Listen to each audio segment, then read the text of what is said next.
Okay, so we're going to talk today. This is the third of the stimuli, or stimuli, isn't it? Not stimuluses.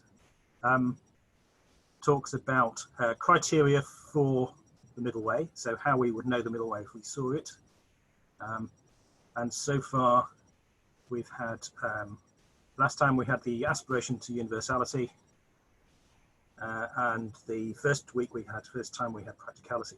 So this time we're going to be looking at the focus on judgment. And I've got a PowerPoint which I'm going to share with you.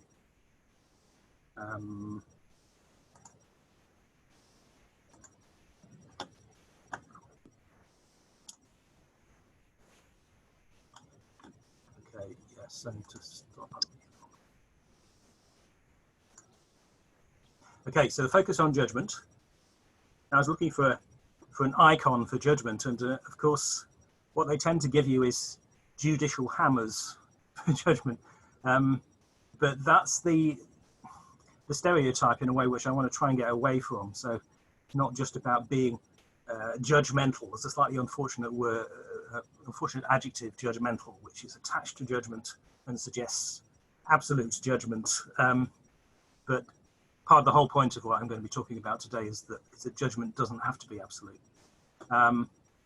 So yeah, I thought signposts are more in the area of what we're talking about here. So it does involve choices. It's not just choices, but it is in that area. Another way of talking about the focus on judgment is focusing on how rather than what. So if we're trying to follow the middle way, then we try and look at how we're judging things rather than what it is we're judging. So obviously there's a tendency always for us to focus on the object or the topic, what it is we're discussing, but we need to at least try and leave some space for thinking about how we're judging it. Are we, to put it briefly to start with, are we judging it absolutely, or in a more open, provisional way, when we've got the opportunity to do so. So let's look first of all at what is meant by judgment. And it's quite a wide thing. So broadly, I think it's how we respond to stimuli at each moment. So we get a new stimulus, so you see something, you hear somebody say something, you smell baking loaf or whatever, you respond to that. You might do that with an action. You might do something in response. You might form a belief about it, which of course might influence your actions later. Or it can also be interpretation. So if you've got something ambiguous, say there's a ship on the horizon, has it got black sails or not? That's an interpretation we'll have to make, and it might prove to be important. So that's a judgment too. So judgment is going on all the time, constantly in our lives. We have to make judgments. So they can be very large, or they can be very small. They could be about the whole direction of your career, for example, or they could be about what to eat for lunch. And they're affected by our whole state. So by talking about judgment, we're not just talking about a sort of narrow cognitive process. How we judge things depends on what our body's doing, what state our bodies are in, what sort of emotions we have going on. So you could say, well, we judge with our bodies as well as our minds. And as I already mentioned, judgment could be absolute or it could be provisional. And that's also crucial for the middle way here, that we're focusing on judgment in order to try and make our judgments provisional wherever we can. So that is to make them open to different possibilities, and of course open to revision if need be, if there's new information comes in to change it. So that's what a focus on judgment means. So we're thinking about when we're doing that, when we're responding, how we respond. Now, why it's important, why we should focus on judgment. there's judgment is kind of at the intersection between us and the conditions around us. So you could say that's where I meet the world, where the set of habits and ways of thinking and feeling and so on that is me with my body come into contact at a specific point with all the things that are going on around me. And also when I turn them into an object, it could be, you know, my body as well. That could be part of the conditions. Yeah, so we have the chance at each moment of judgment to follow the middle way or not. It's a constantly renewed opportunity, you could say. And that's why it's so important. It's a point of contact, if you like. So, yeah, there are other, obviously, the philosophies and religious traditions and so on, which talk in various ways about how we should change the world. Or there are also traditions of, say, virtue ethics, thinking about how we should change ourselves and change our character. And all of those, you know, can contribute in various ways to thinking about judgment. But I think a middle way approach needs to squarely bring those together. So not just focus on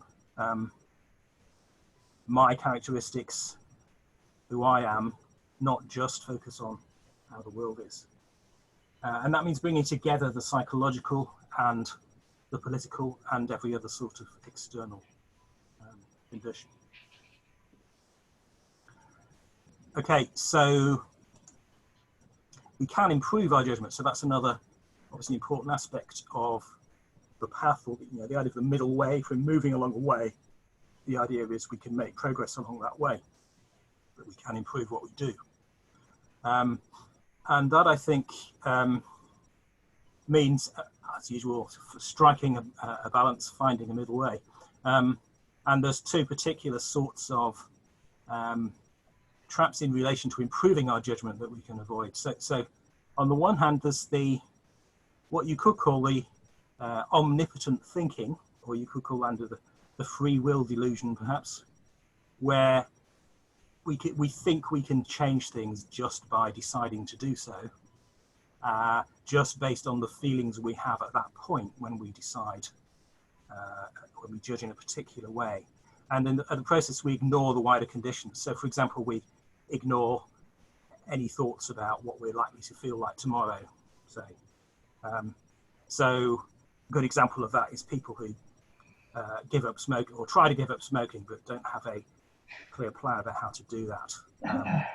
I once had a friend who gave up smoking on a very regular basis, and she'd chuck out the cigarettes, but then, of course, she didn't take into account what she'd feel like the next day. Then the other end is what you could call the quietist thinking. That is the idea we can't change ourselves, we can't change the way we judge things. We're bound by the conditions. So, for example, if you're a criminal, as in the picture, just been arrested, then you're stuck with that kind of thing because you were maybe subjected to those conditions in your childhood and general upbringing. So there's obviously there's an ambiguity, an ambiguous zone between those two extremes, what you could call free will and determinism. Yeah, there are loads of things, there are loads of conditions which try to stop us improving our judgment, which leave us caught in the same old habits.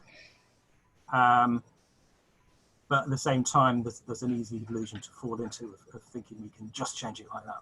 So the middle way involves changing the conditions for judgment in the longer term, thinking ahead to the conditions that we need to change, taking ourselves into account in order to be able to gradually change our judgment. So gradualness is part of that.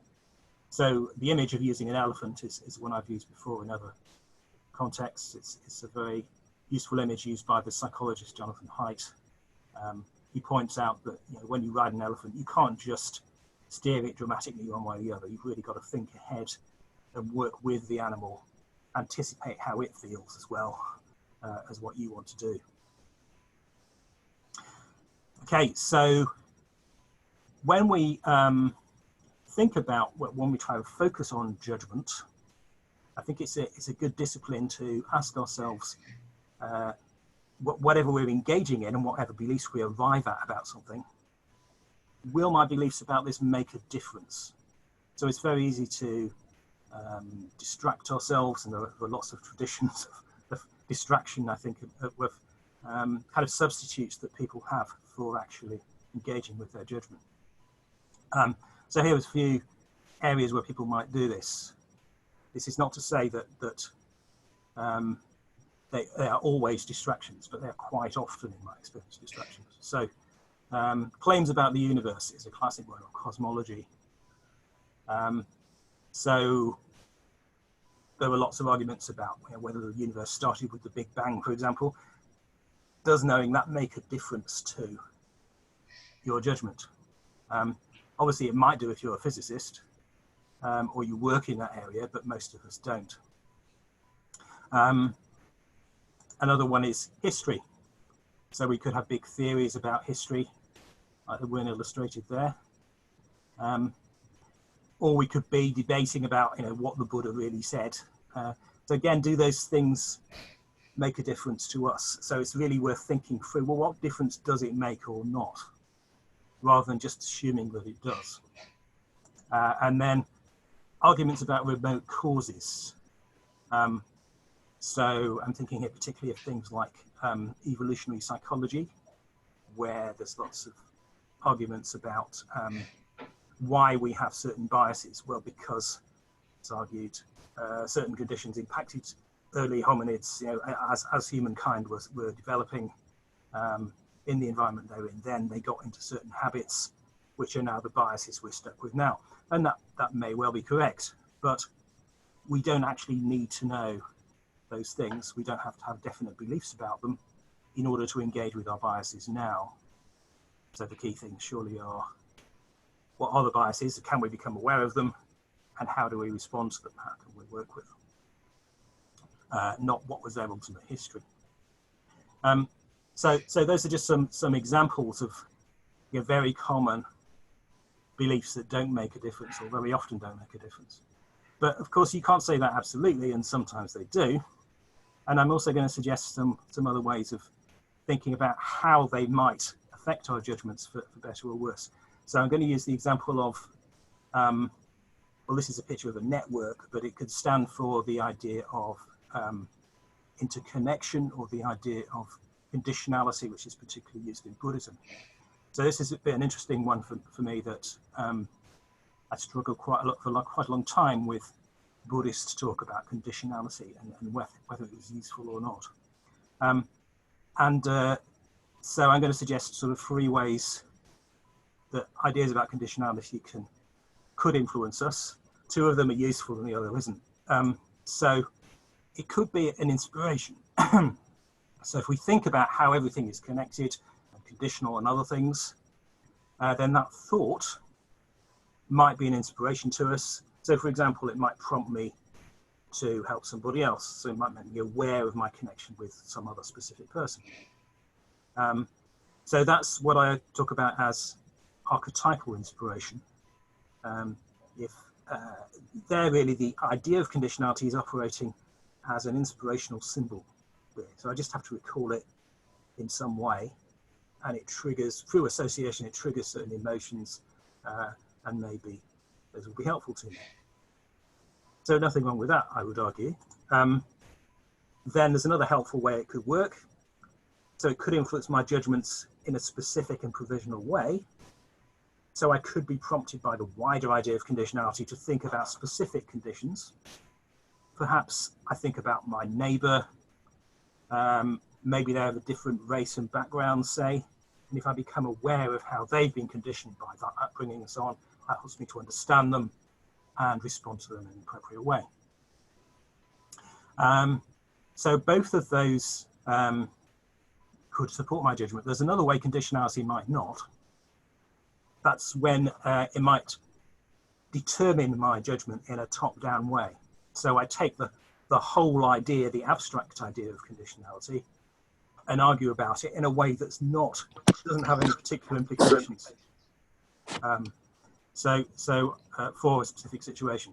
So, for example, if I argue that Buddhists take into account conditionality but others don't, that could then become part of an interreligious argument of some kind, which in the end, I would argue, perhaps unless handled very carefully or steered in the direction of the other two possibilities, isn't going to help our judgment. Okay, so just to summarize then, sorts of things I've been talking about, the focus on judgment. So the middle way involves a focus on how we judge rather than what we're judging. So not the topic or the beliefs. Obviously, they are often important to us, but it's good to try and focus also on how we judge. Judgment is important because it's the working edge of practice. It's where the subject meets the object. To change our judgment, we need to change its conditions in the medium term. So I said the longer term before, but so we can't change it in the ultimate, future. Nor is it just a matter of thinking like our immediate experience. So the medium term is a good way of thinking about that. And to focus on judgment, we need to avoid unnecessary and distracting claims, wherever those come from. And then the same concepts can give us the same, like conditionality, for example, can give us inspiration. They can prompt provisional thinking, or they can stimulate absolutized top-down thinking. So that's obviously where it becomes important to think about how rather than what. How is this concept being used? How is it affecting us? How are we using it? Okay, so I'm going to stop there. And open to you. So any questions?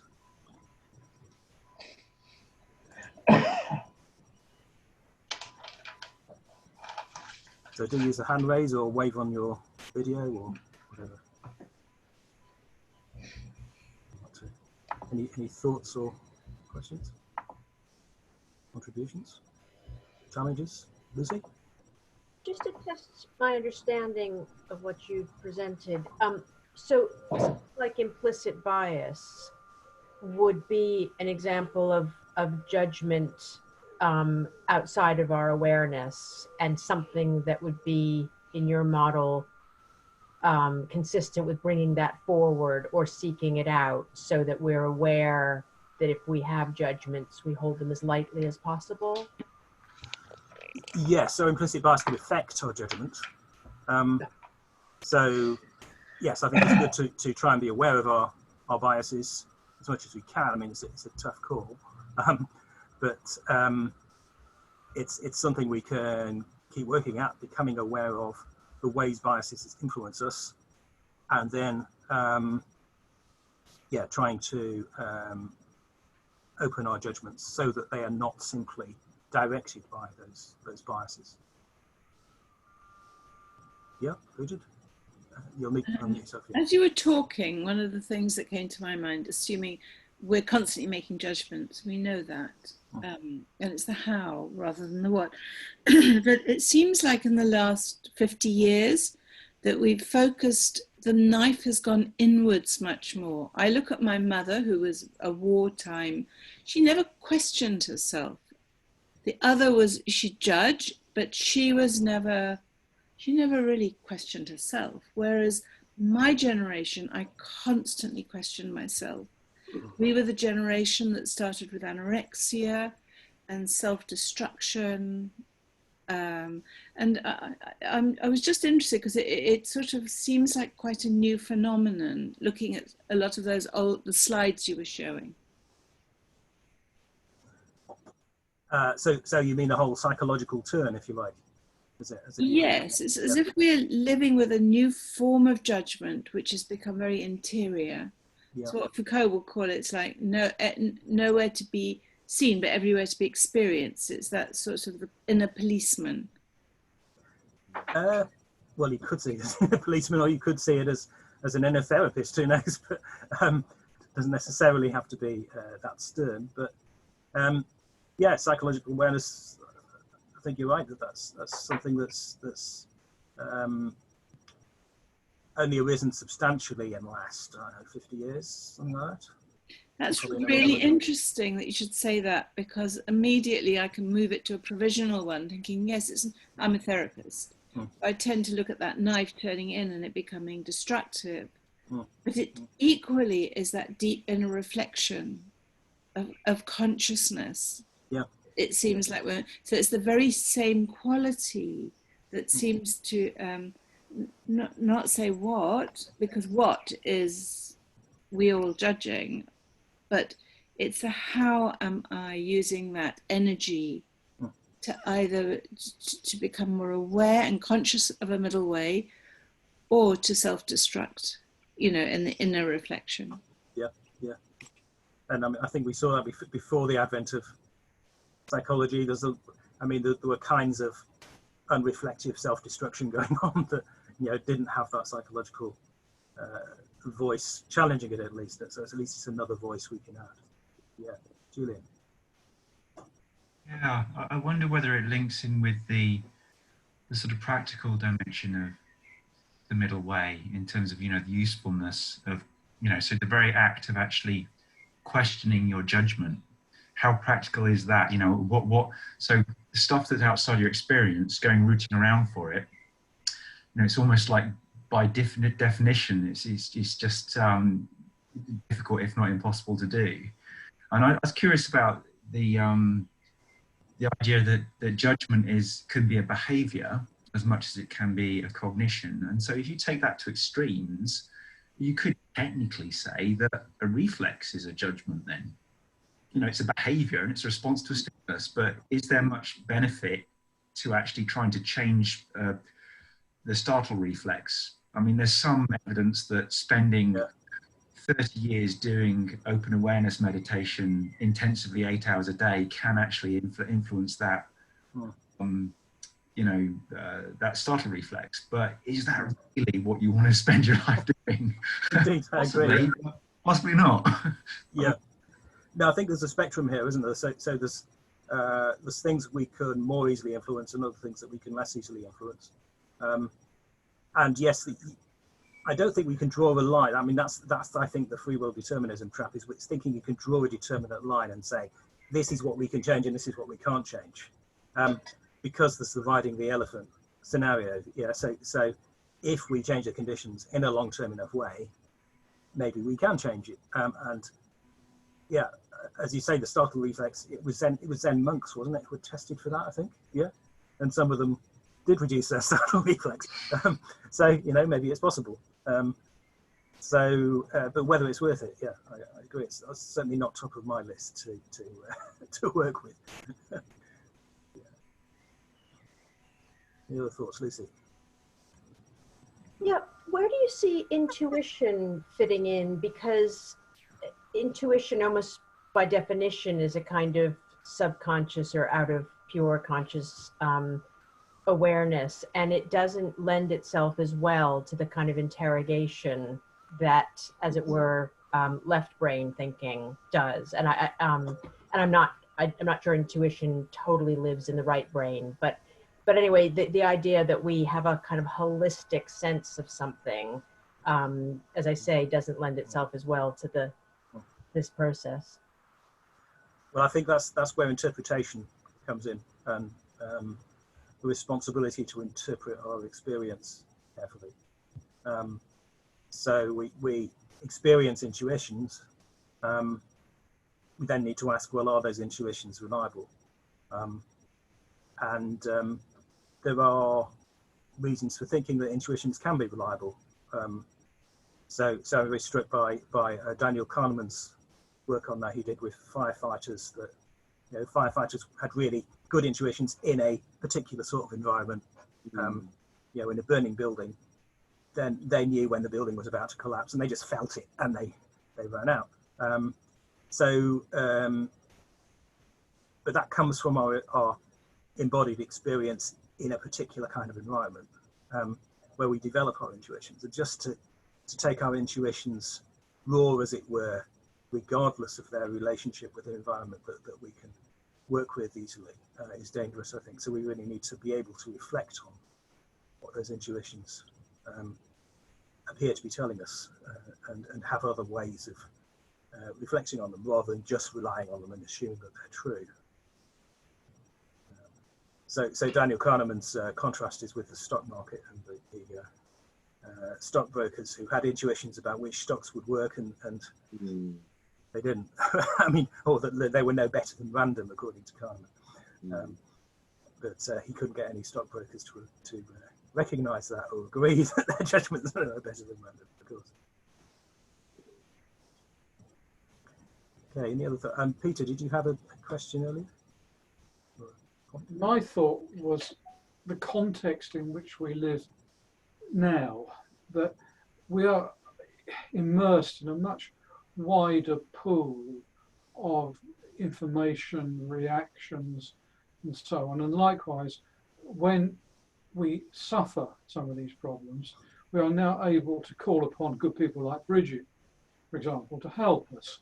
Earlier generations were in a sense locked in a particular position. They had a limited source of information to go on. If you were working as a factory worker, let's say in the 1920s or 1930s, there was no point in thinking that you had some choice of interpretations which you could apply. You were locked into a position where you've seen the people being interviewed in a 1930s documentary. Well, I think the Prime Minister is very good, blah blah blah blah blah, and their source of information is so limited. Whereas today we have a whole, the technology around me, I can be filled with all sorts of potential things that I could use to make a judgment on or not. Yeah, but I guess that I would want to make a distinction between the choices we have socially in the world and the degree of awareness we can bring to our judgments. So I think it would be possible, though I don't want to idealize this too much, but it would be possible to have really very restricted judgments or restricted choices in the world outside, for example, being more or less enslaved in some way, and yet still maintain very provisional judgments. But I can also see how it's very difficult actually in practice for most people in that position to develop that ability. And in practice, it's very much a result of opportunities of education and self-development and so on that most of us have had. But I still think that's, if any of us ends up being very unfortunate and society collapses and we do end up being enslaved or something, there are still ways that we can try and practice the middle way, even in a very, very difficult situation, which is, it's just about awareness in the end, what awareness we bring to the judgments we're making, whatever they are.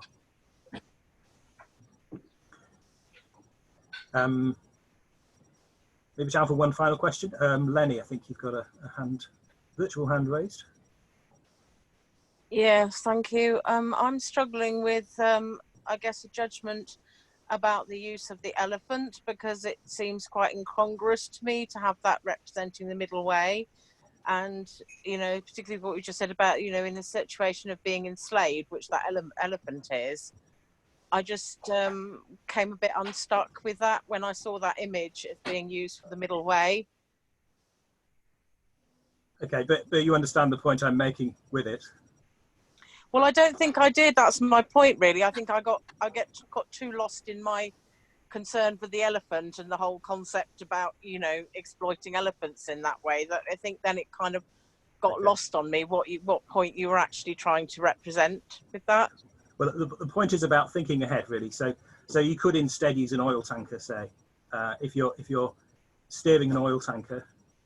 As far as I understand it, you've got to think miles ahead right, about where you go and how you steer the thing.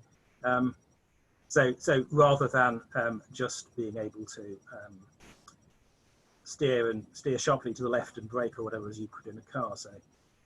Or indeed the Titanic, for example. Indeed, yes. Yeah. Yeah. No, Yeah, okay, yeah, that's cleared that up. Thank you. Okay. Okay. Shall we leave it there then for now, and put you in your groups, and I'll stop recording.